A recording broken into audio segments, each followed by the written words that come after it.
The first night the sirens went off by themselves, I was standing in the exact spot where I'd killed my brother 12 years before, and the sound coming out of those poles wasn't a malfunction. It was a warning, and it was meant for me. I know how that sounds. Sirens are wires and relays in a big spinning rotor, and old ones fault all the time, especially out on the prairie, where the wind gets into everything and the cold cracks the insulation. That's what I told myself for the first week. That's what any sane man tells himself. But sane men don't take the job I took. Let me tell you what kind of man does, because that's the part that matters, and it's the part I've never said out loud to anybody. Kestrel Bluff Generating Station sits alone in the flat country, an hour past the last town worth naming, a coal plant that used to light up half the county, and now mostly just stands there. They shut down most of it years ago after the accident. Cheaper to keep it on cold standby than to tear it down. A skeleton of catwalks and cooling towers and a control room full of dead boards. Kept barely alive by one man walking rounds at night so the insurance company stays happy. That man was me, 53 years old, a felony-adjacent gap in my work history, a truck that burned oil, and no one on this earth who'd notice if I didn't come home. The plant didn't care about my record, that I hadn't really chosen it. Taking the job that I hadn't really chosen it. It had chosen me. It takes a certain kind of ruined man beside the building where he did the worst thing he ever did. Because I didn't just work at Kestrel Bluff once. I was the board operator the night of the Unit 3 release, and the reason 9 men died on that shift, the reason my little brother Cole died, is that when the alarm sounded, I turned it off. I have to tell that part straight, without softening it, or none of the rest makes sense. 12 years ago, I ran the control board on nights. We'd been having sensor faults all that week. The gas detectors on Unit 3 kept tripping the evacuation alarm over nothing, 3-4 times a shift, until the sound of it meant nothing to any of us. A siren that cries wolf enough times stops being a siren. It becomes a nuisance you silence so you can hear yourself think. So at 2:40 in the morning, when the Unit 3 alarm went off again, I did what I'd done a dozen times that week. I reached up and I silenced it, and I logged it as another false trip, and I told the crew to hold their stations while I confirmed it, because I didn't want to be the operator who evacuated the whole plant over a bad sensor for the 5th time and got laughed at in the morning. It wasn't a bad sensor. A seal had let go on Unit 3, and the building was filling with hydrogen sulfide, the kind of gas that kills you so fast you don't even get to be afraid. The men closest went down first. By the time the readings climbed high enough that even I couldn't pretend, and I finally hit the full evacuation and the sirens screamed for real across that whole facility, it was minutes too late. Minute, it's all it ever is. Cole was on maintenance that night, over near Unit 3. My baby brother, 29, who I'd gotten the job for, the way you do for family. He was one of the 9. And he died because his older brother, the man with the warning literally under his hand, decided the warning wasn't real. I had 2 seconds to believe a siren, and I chose not to. And it cost me the only person who ever loved me without conditions. They ruled it equipment failure and operator error both. I never worked aboard again. I drank for about 8 years, lost the house, lost my wife, lost the thread of my own life. And then, when I had nothing left and nowhere to be, the only job in the state that would take me was walking night rounds at the very plant that took my brother. I told myself it was penance. Maybe it was just the animal going back to the place it was hurt. Either way, I took it. And that's when the sirens started wailing on their own. The old boards in the control room were dead. That's what made the first night impossible. I was 3 weeks in, doing my 2 a.m. round, standing on the gantry outside Unit 3. I always slowed down there, always, like pressing on a bruise, when the evacuation siren on the North Pole spun up out of nothing and started to wail. That long, rising, world-ending cry I'd heard exactly once for real, 12 years before. I nearly went off the catwalk. Then I did what a reasonable man does. I ran the fault down. Checked the siren control panel, dark, unpowered. The breaker off, had been off for years. Checked the wind, calm. Checked the log for storms, for tests, for anything. Nothing. There was no electrical path for that siren to make a sound, and it made a sound anyway for 90 seconds, and then it stopped. I wrote it up as an equipment anomaly, and my hand shook doing it. And when I flipped back through the watch log to see if anyone before me had noted the same thing, I found that every watchman who'd held this post had noted it. Pages of it, different handwriting, years apart, the same event over and over.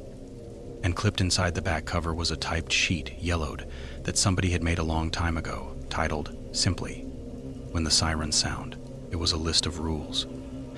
I'll give them to you the way the sheet gave them to me, because I lived by them for 2 months, and every one of them turned out to be the exact opposite of the man I'd been on the night my brother died. 1.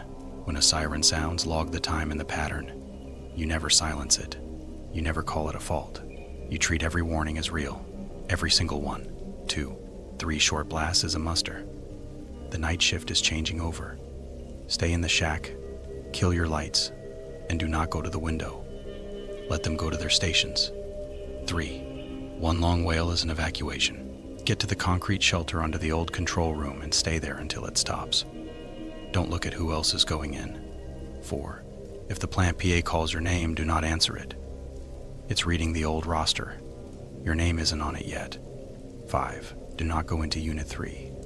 Not for any reason. Whatever you hear in there, it is not asking for your help. And the last rule wasn't finished. The way these things never are. It just said, 6. If every siren sounds at once, it's the night. When it comes, you'll have to do the one thing. And there the typed sheet ended.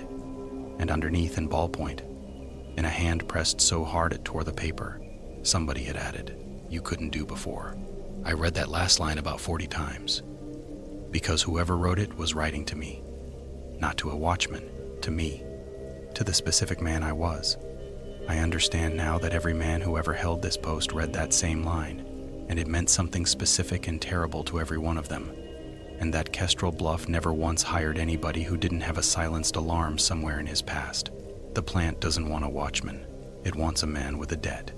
It had been collecting us for years.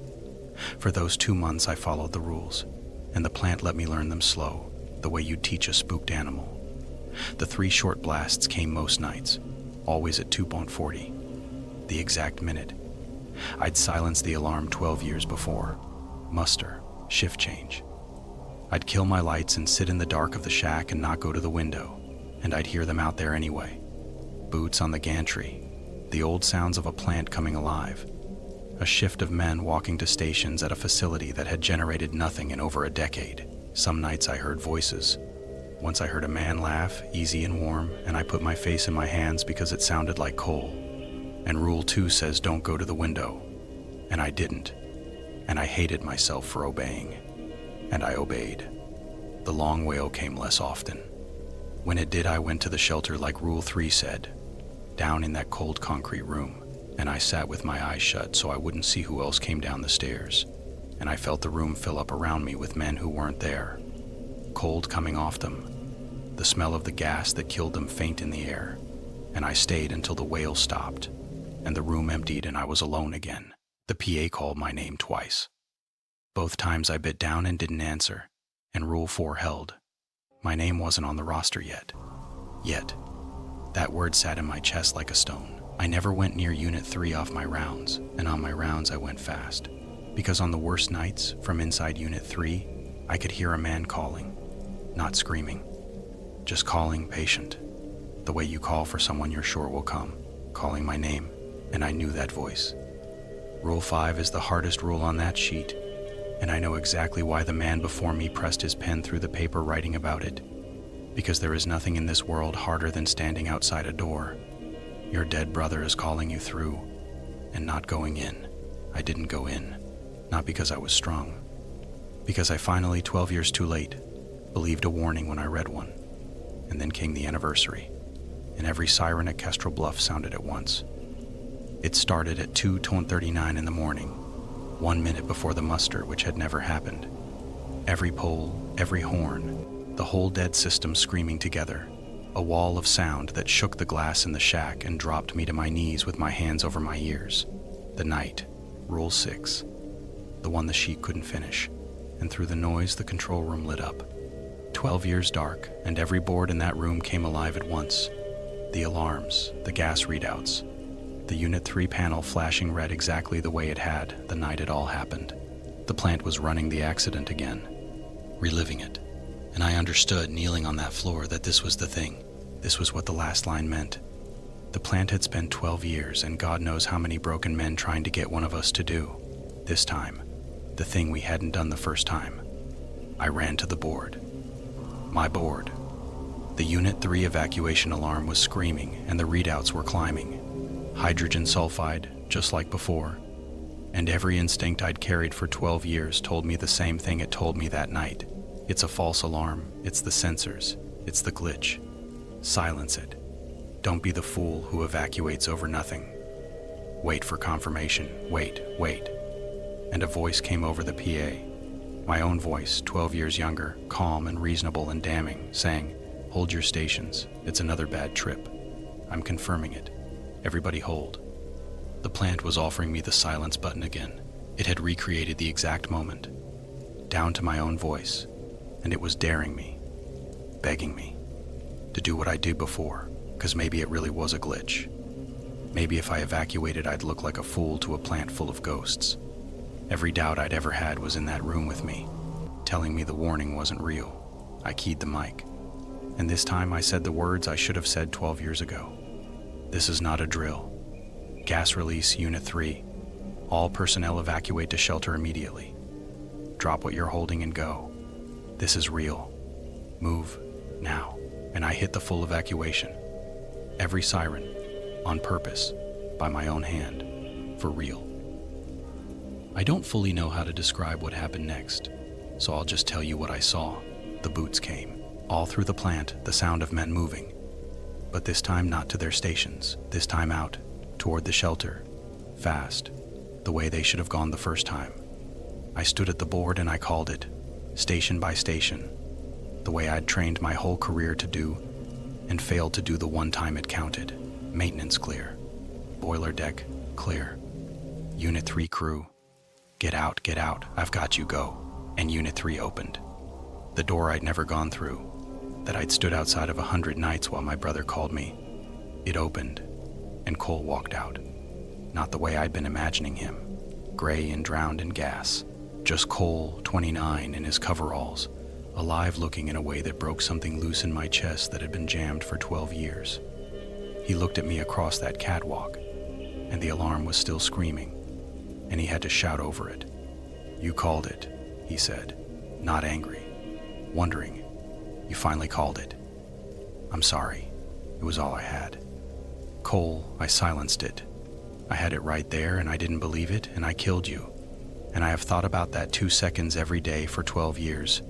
I know he was already moving toward the shelter with the others, the way he was supposed to, the way he never got to. I know you have. That's been the whole problem, hasn't it? You never let the alarm mean anything again because it meant everything once." He stopped at the top of the shelter stairs. The sound was fading now, all of it. The sirens winding down, the boards going dark one by one. "Get it right this time and let me go, Wade. You don't have to keep me here doubting yourself forever." I got out. Hear me? This time I got out. "I don't want you to go," I said. "I know that too." He smiled, and it was Cole's real smile, the one I'd been trying to drink myself into forgetting. "But keeping me here isn't love. It's just the alarm you never turned off. Go home." The last siren spun down to nothing. The shelter door closed behind the last of them, gentle, final. And the plant, for the first time in 12 years, went completely silent. They were gone. All 9, Cole among them, out, in time, in an accident that already happened, because a ruined man finally believed a warning at the exact moment, believing it cost him everything he'd been holding on to. The sirens at Kestrel Bluff never wailed on their own again. I've asked the man who came after me.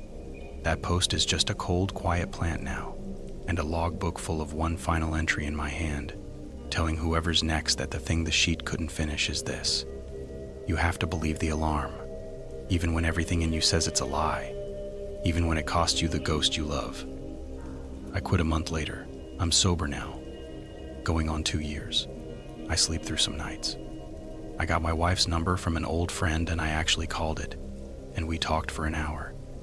And it wasn't nothing. Cole was right. Keeping him here, drowning in that one silence second forever, was never grief.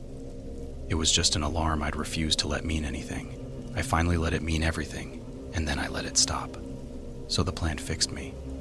That's the truth.